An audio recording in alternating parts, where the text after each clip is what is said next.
Hello and welcome in to the Boston Bruins fan review for, I think this is game 70? Yeah, I think it's game 70 or something like that. The game was against the Columbus Blue Jackets last night at the TD Garden. You may have realized this man by the name of Ryan Donato made his debut last night. I mean, no big deal or anything like that. One thing that was interesting, Columbus coming in on a 7-game win streak. That is the highest in the NHL right now. They're playing very good hockey right now, and this would be a test for the Bruins tonight to see how they are against one of the hottest teams in the league. Weird thing happened before the game. Rick Nash went down with injury. He didn't come on the ice for pregame skate, it said, so I'm assuming it was something in morning skate or practice. He probably just tweaked something. I mean, all these injuries we have are day to day, and they don't seem like a big deal, but none of them have come back yet, which is kind of concerning. But anyway, Columbus coming into the game, well, actually going out of the game. So after this game, they're the first wild card spot in the East, and they're 4 points back of the first in their division, which is held by the Capitals right now. I believe Pittsburgh is 2 points ahead of them, and Philadelphia is tied with them. We could help Columbus's cause because we play Philadelphia on Wednesday in Philadelphia. They're also 6 points clear of Florida, and Florida is the team that's in 9th place right now, so that's the playoff line right there. This game had a very playoff-like atmosphere. I think the fans were very excited for Ryan Donato's debut. He's a local kid. He's from Scituate, Massachusetts. He played at Harvard. He played locally in college. So, this is a prospect, even if he wasn't highly touted, we'd be happy to see because he's a Harvard guy. He's local and all that. One thing that I decided to change about my videos is I changed the location, as you can see, because I realized I had some hockey stuff in my room that's just on the wall there. I feel like it's more of a better visual than my basement, which is just kind of trash because of the flooding that happened over the winter. We have no carpet down there, so everything's just thrown all over the place. Another thing I added, which you may like for visual aids, I added a whiteboard with scoring summary. I have no idea how to turn this towards the board. Wow, it's the other side, it's reversed. So you got the scoring summary there, you got the score, I got some pennants, I took the 2 off the wall for this game, I got the goalie records, I got stats for the teams, as you can see. It's just awkward for me to hold this up because it's all reversed from what it looks like on the camera. But I feel like this is going to be a very good help and a nice visual aid because I feel like I say stuff and sometimes it just doesn't stick because all you can look at is me in my barren basement. Hopefully this helps. Bruins, interestingly enough, would go down 1-0 in the first period against Columbus. This was a very bad goal that was let up by the Bruins. Brandon Carlo, one of the Bruins' favorite players. If you look at Twitter, you'll know that they hate him on there. I'm very optimistic for the future, but right now he's not having a great season. He really needs some rest, but we don't have the depth at defenseman right now. I mean, where's Paul Postma supposed to be?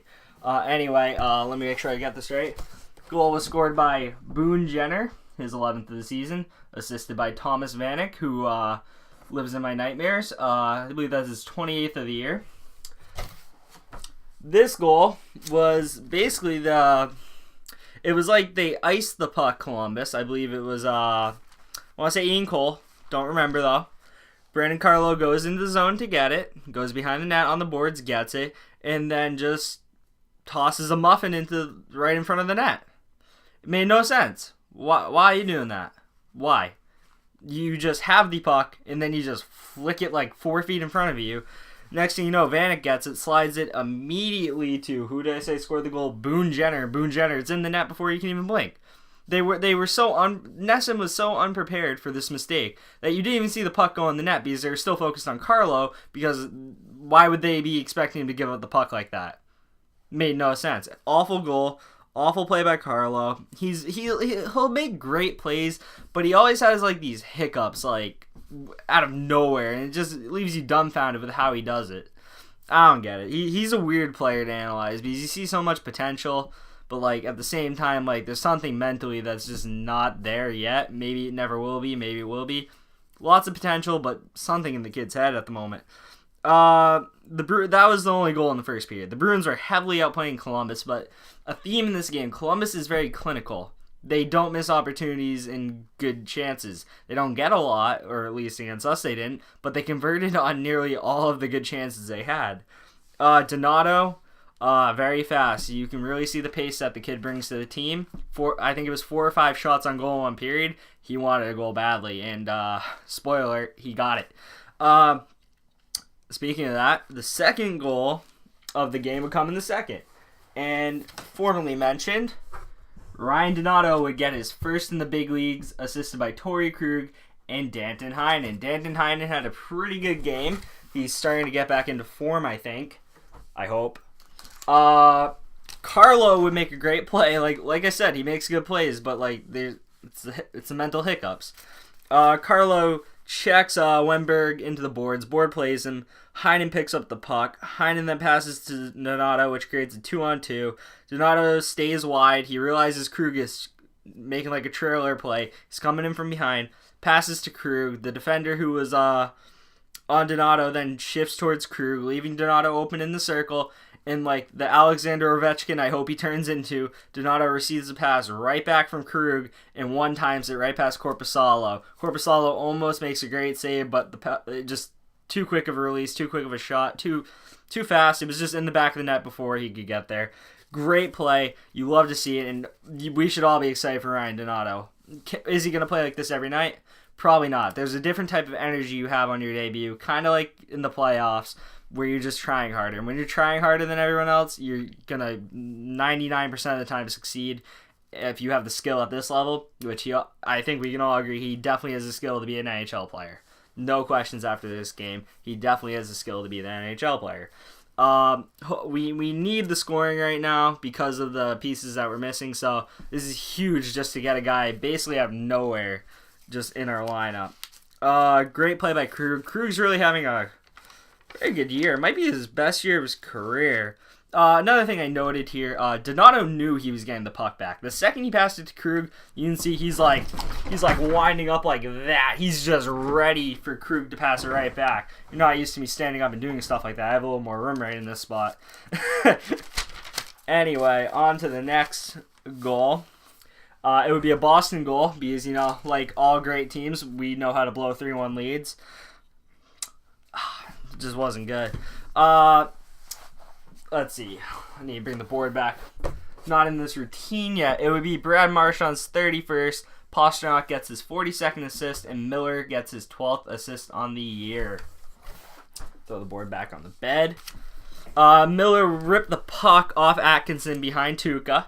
Miller then throws up the boards out of the zone, which it lands right to Pasta, which creates a 2-on-1 with Pasta and Marchand against Nudivara.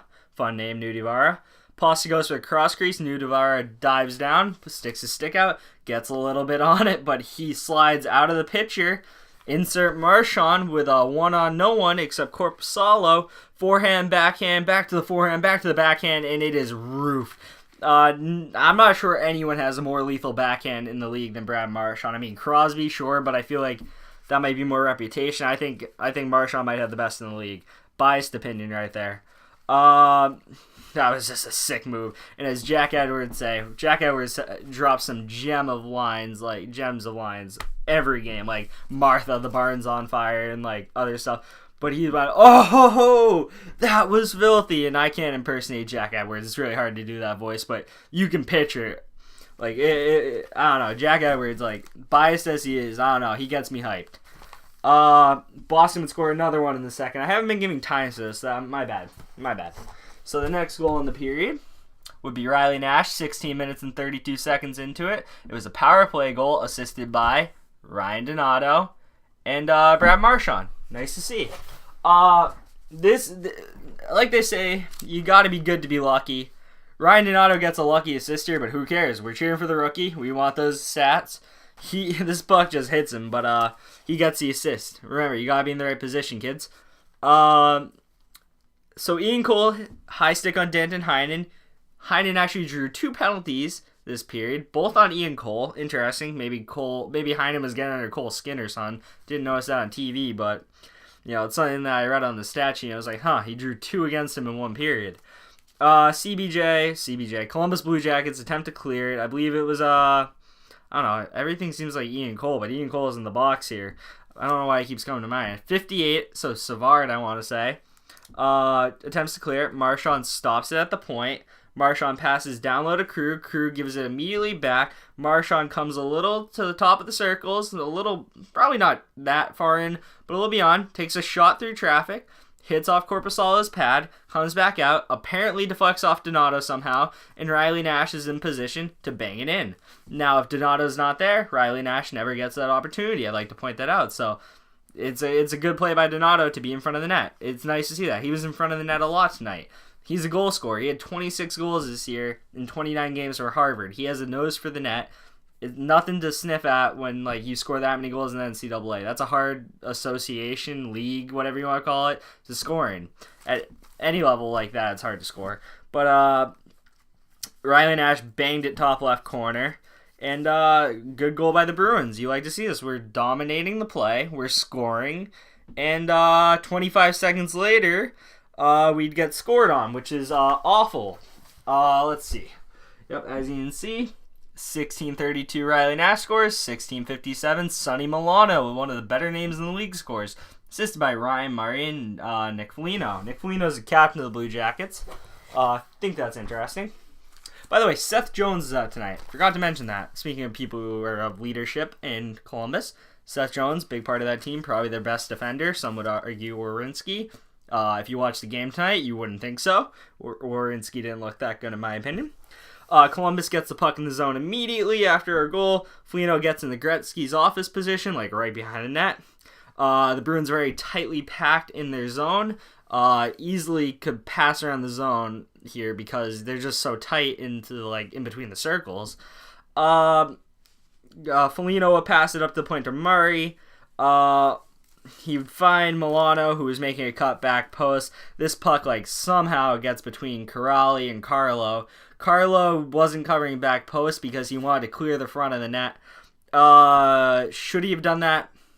I think that was more Corrali's spot to do that.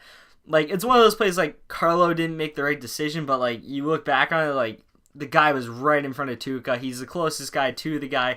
You want him to clear out the net. You don't want a guy just having that easy of a screen on Tuukka. So I get it, but at the same time, you got to cover the back post. Well, it's one of the ones, you hate to give criticism to Carlo on this one, but he needs a little criticism on this one because it's kind of his fault. But I think the forwards are more to blame on this one because the defensemen are supposed to be down low like that, making sure people aren't in front of the net. The forwards need to be up at the point. The forwards are so far back. I believe it was, who did I write? Schaller. Yeah, that's the one who was supposed to be near Murray. Was nowhere near him. Gave him the wide open ice. He has so much time and space. He just sees Milano coming. Easy play for him. Yeah, I wrote as a unit, not spread out and all that. It's just true. They weren't. 3-3. Columbus would tie it. Third period did not start that well for us. It was kind of a collapse almost mentally. Sorry about that. Thomas Vanek, and this is one of those goals I don't blame anyone on the ice. I don't even need the notes for this. So Nudivara gets the puck at the point. They just got a little zone time, teams are gonna get the puck in your zone. You gotta defend and get out. Well, when Thomas Vanek is standing at the hash marks where a wing would line up in the middle of the ice on a face-off, and he tips it from about 10 to 15 feet out and goes corner, exactly in the corner. If my hand is net, he hit, right here, bar down from 10 to 15 feet out on a tip. That was insane. You're not stopping that. Tuukka can't get it. No one's going to be able to defend that unless you're happening to, check Vanek at the exact moment. Who gets the other assist? Jenner. So Jenner with a 2-point night. Just impossible to stop that goal, in my opinion. It's just one of the ones you tip your cap and move on, as Bruce Cassidy would say. Columbus would then get the lead a little bit later. Let me pull the board back up. Put it back down. It's just habit. First video with a habit. Artemi Panarin would get his 22nd from Foligno. His 16th, 15th. My writing is crap. 16th. This was about 6 minutes after the other one. It's 11:30 into the period, so you're a little beyond the halfway point. it's a face-off. I don't need to buy the notebook for this one. It was such a quick goal. Krejci and Foligno are taking the face-off. Foligno wins it as clear as you can over to Panarin, who is in a gunner's-like position. Like, he's ready to snipe immediately. Like, that's a set play. Like, Panarin's told if the puck comes, you shoot it immediately. Ryan Donato, who's near Panarin. I say near because you're not really allowed to go onto the other side's territory on the face-off circle. So, like, puck is immediately with Panarin. Panarin snipes top left. He may have got a little bar action, but I couldn't really tell. Donato needs to recognize the play sooner, but, like, even if he does, that shot was labeled, so I guess you blame Krejci for letting someone win a face-off that clean, but that's going to happen in hockey. That's another one you tip your cap and you move on. As much as it sucks to say that, those 2 last goals, I mean, it's just hockey. It happens like that sometimes. The Bruins would eventually tie it up like 20 seconds later, kind of in, let me get a little closer, in Ryan Murray to Sonny Milano-like fashion. Actually, quicker turnaround here. David Krejci's 17th from Donato and Heinen. Donato with a 3-point game. We should be very excited to watch what he does against Philadelphia on Wednesday. I'm excited. We're in the Columbus zone. Dubinsky gets a puck on the boards. Donato makes a great stick check to keep the puck in the zone. Goes down to Heinen on the boards. Heinen out-physicalizes Werenski. Physicalized. I don't know. That might be a word. You know what I mean.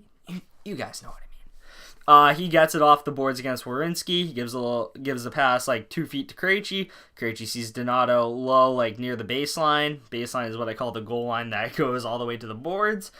Donato is waiting for Krejci to make a run to the net. Krejci makes a streak to the net. He finds Krejci. Krejci beats Korpisalo down low left side. And this is a great shift by this group. I thought the goaltending was a little weak here.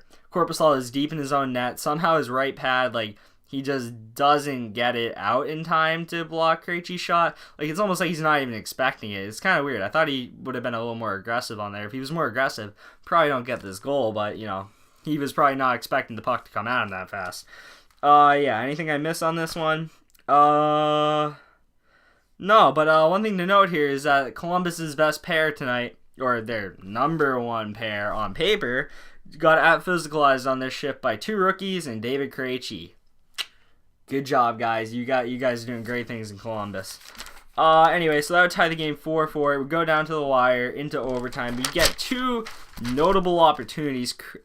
First one is Donato picking another guy's pocket. Werenski, who was coming over his own blue line, fumbled the puck a little. I don't know, but Ryan Donato realizes it, takes a whack at it, hits the puck beyond Werenski. Werenski's back's turned to it, and Donato's facing it. So who gets there first? The fast guy with his face trait, what am I even saying? The guy who's facing the puck is going to get there 9 out of 10 times, and when he's as fast as Donato, you're going to get a pretty good chance. He gets a one-on-one with Korpisalo, fakes a shot. He's a lefty, so he fakes a shot, goes forehand, backhand, and on the way to the backhand, it tips off Korpisalo's skate barely. This was really close to being a game winner and a really impressive debut. It would have been that much better with a game-winning goal here, in my opinion. It was sad. I really that's a Disney movie type story right there. 4 points in your home opener. First game, you were at Harvard 2 days ago. You get the game-winning goal with 5 minutes left in the game. Would have been sick. But Korpisalo's skate blade ruins it. Don't like him anymore. I'm not a fan of Korpisalo. I'm going to start a fan club, the anti-Korpisalo fan club. Hope you join. And then a few minutes later, Krejci would hit the post. We had great opportunities. Like I said, we outplayed Columbus. We outchanced Columbus. Columbus just converted on all their chances, it felt like. They were extremely clinical. Imagine if they kept William Karlsson, how much more clinical they'd be. They'd probably be that much more scarier in the playoffs this year. And they're already very scary. When they get Seth Jones back, that's just another top 2 pairing guy, legit elite defenseman like Werenski. Werenski just had an off night, I believe. I think. I mean, I watched him in the Pittsburgh-Columbus series last year. He looked pretty good. But anyway, then we go to overtime. tightly contested game, 4-4, playoff-like atmosphere. 3-on-3 ruins it for me. I'm not a fan of 3-on-3. I prefer... Oh my god, I hate how this thing locks after a certain time. But my laptop I'm referring to. But I would like 5-on-5 for 20 minutes, then do 5 minutes of 3-on-3, then do a shootout. Now, time management wise, it just doesn't make sense, I guess, even though they can do it in the playoffs. But with how many games there are, I mean, it makes sense, but at the same time, I just want more hockey, and I want like 5-on-5 to decide the game. But that's just me, my opinion. We all have it. I'm not right. Your opinion is right to you. My opinion's right to me. Anyway, well, I think one opinion we should all have is Marchand got screwed over brutally in this overtime. He gets a breakaway, but Pierre-Luc Dubois, the Frenchman from I'm assuming Montreal area, Quebec area, something like that. He comes, he hooks him, and takes him down on a breakaway from behind. This is a penalty shot, and if you know Marchand, he's got pretty good hands. It might be a game winner. Or this should at least be 2 minutes if you're not going to give a penalty shot. But this is egregious that it's not called. This is trash. Like, I know Marchand has a reputation, but anyone in the league, Matt Cook should get this call. Like, Aaron Rome should get this call. Like, the scum of the earth should get this call. Rafi Torres should get this call.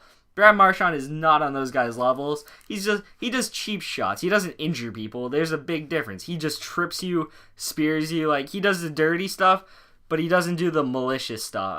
If that makes sense. But like, everyone deserves this call. You shouldn't be allowed to do this. This is bull. But anyway, so on and so forth. A little not a good overtime period for Marchand in the sense the overtime goal for Columbus is, in my opinion, from my vantage point, his fault. Columbus gets in the zone, and they get zone time, which is very easy to do on a 3-on-3 if you play good in the neutral zone. They get 3-on-3. They're going around. They're just passing it. Marchand leaves his man. His man is Cam Atkinson, who you could argue has the best shot on Columbus roster at this point. Maybe Panarin, maybe Foligno. He's top 5, top 3. We'll all agree on that. Ryan Murray sees that Marchand leaves Cam Atkinson. Cam Atkinson makes a beeline towards the net because he knows he's going to get a good opportunity because Marchand left him. Ryan Murray, for the second time in a row, finds him because Ryan Murray was like a top 5 pick one year, and he really had a lot of upside, and he shows flashes of it when you watch Columbus. It's just consistency. That's a big thing in the league. Atkinson gets a shot off from the bottom of the circle because, he's uncontested. Hits Rask's gloves, but not trickles in. It's still going pretty fast. It like skims Rask's glove. It was really close to being a save, but unfortunate. And one thing I found interesting is that was like the only goal Columbus had that Rask even had like a shot on, like a chance on, I would say.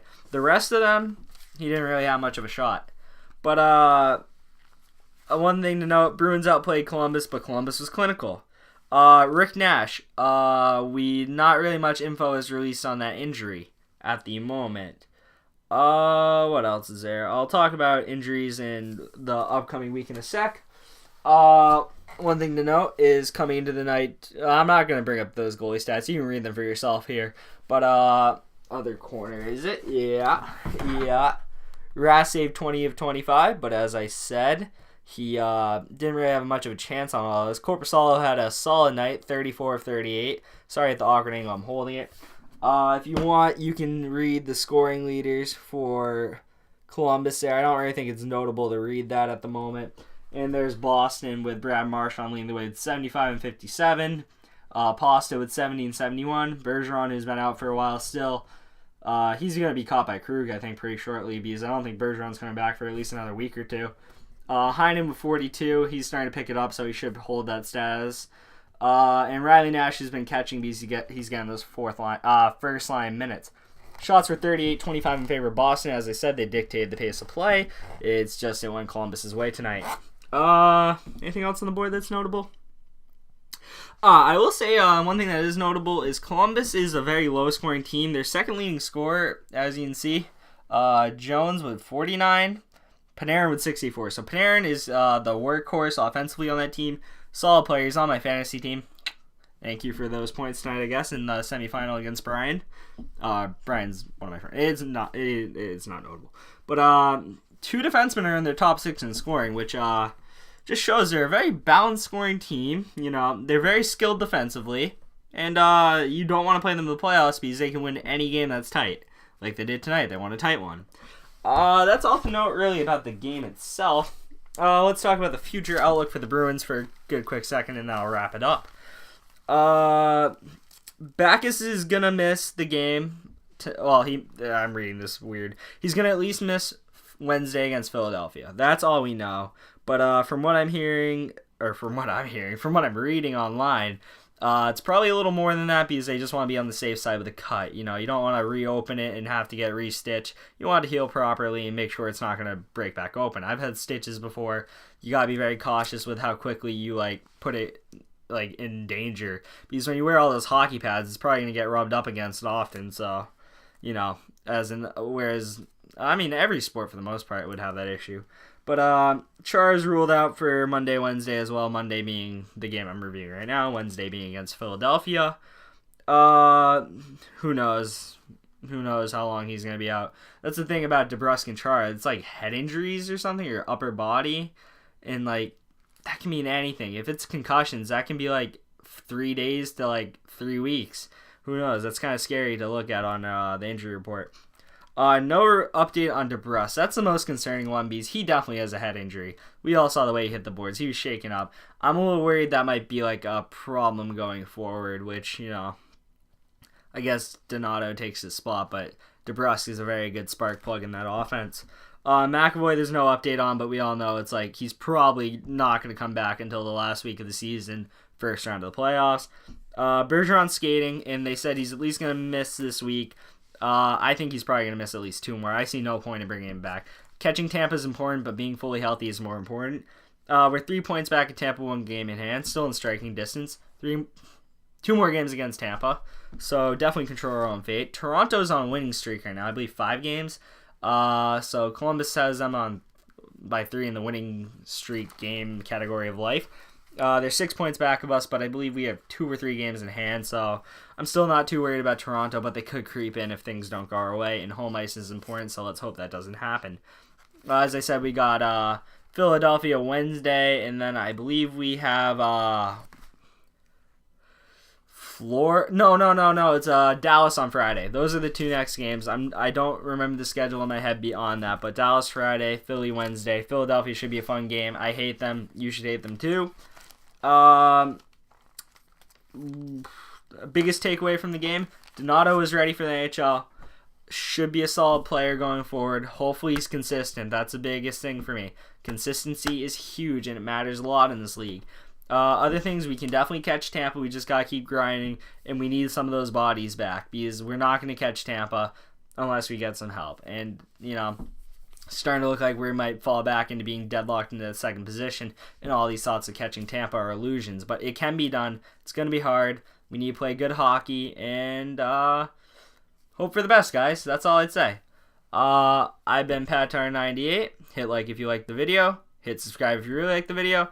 And I will see you next time. Peace.